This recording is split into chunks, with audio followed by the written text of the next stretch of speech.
way, Rob, to round off the regular season? Yeah, I've just kind of said to the players, they've really kind of achieved what we talked about before the game for the last couple of weeks, really, last 2 or 3 weeks, because I think the mental challenges when you get to the kind of end of the season like we've had now, where first of all we confirmed a home semi-final, then we confirmed finishing top.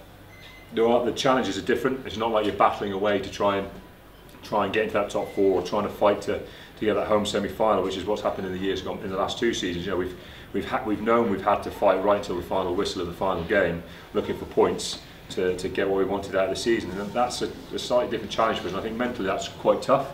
And to be fair to the players, to come through that in a game that got tight at times, I thought gives them a lot of credit. Were we at our absolute best? No. You know, we conceded some relatively soft points, and our game didn't really flow and didn't really link together for as long a periods as we would have liked. But actually, we did look a bit like when we put our foot down, we could do some damage, and that's certainly what we did in bursts during the game. And obviously, the important thing for me now is we'll have a good look at it, but it's really more about the qualities of the individuals than it is about the team performance from this perspective. Now, we challenge them as individuals to go out there and lay a lot on the line physically. It'll be interesting to see what our stats stand up like, but I think we have put a lot into the game today. Like I say, it wasn't the most controlled or the most composed, but sometimes that's a nice challenge, and as I said, we've come through it. We don't look like we've picked up any serious injuries, which is a big plus. You know, we've got a kind of almost like a 10-day training window now to get us ready for what will be the biggest game of the season for us. Plenty of things to work on in that time?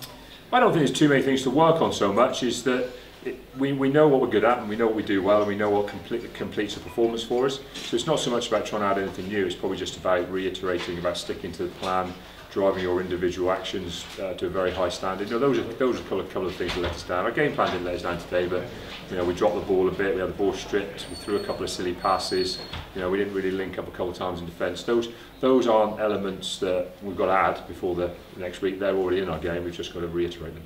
How impressed have you been with Joe Simmons in the last few weeks? He came into the team at the beginning of the calendar year, and he's Joe's going very well. There's always going to be tough selection decisions between him and Stino. Kind of Stino's the guy who's been there and done it. Joe's the guy who's kind of got the shirt at the minute. It's still going to be a tough selection decision for it come to semi-final.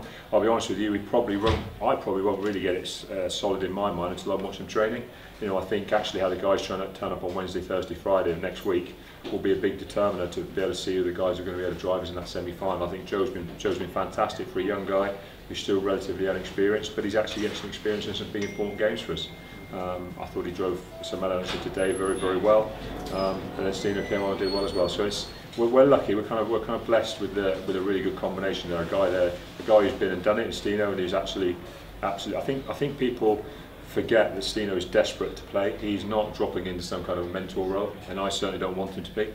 You know, I've said to him on numerous occasions, I'm expecting you to fight, absolutely fight tooth and nail to have that 10 shirt. That's what he's doing, and that's what's keeping the standards high for both those guys.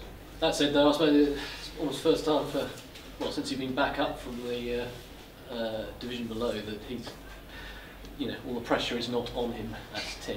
I mean, there seems to be another genuine alternative. Well, I mean, over the season we've been in the Premiership, he has had regular competition, and I think he had one season, the second or third season in the Premiership, where he played relatively little. So, as you say, the last 4 or 5 years he's very much had the dominant control there of the 10 shirt, and I think it's just what happens as clubs evolve and time moves on. You know, we've got players leaving us at the end of this season who are very good players for us. Time waits for no man, but as I said, you know, Stino certainly isn't Joe's mentor. You know, that's not his role. His role is to be a first team player and first team leader, and at times a first team captain, and I'm expecting him, as I said, to be a driving force on the qualities that everyone needs to show to get into the team. Okay.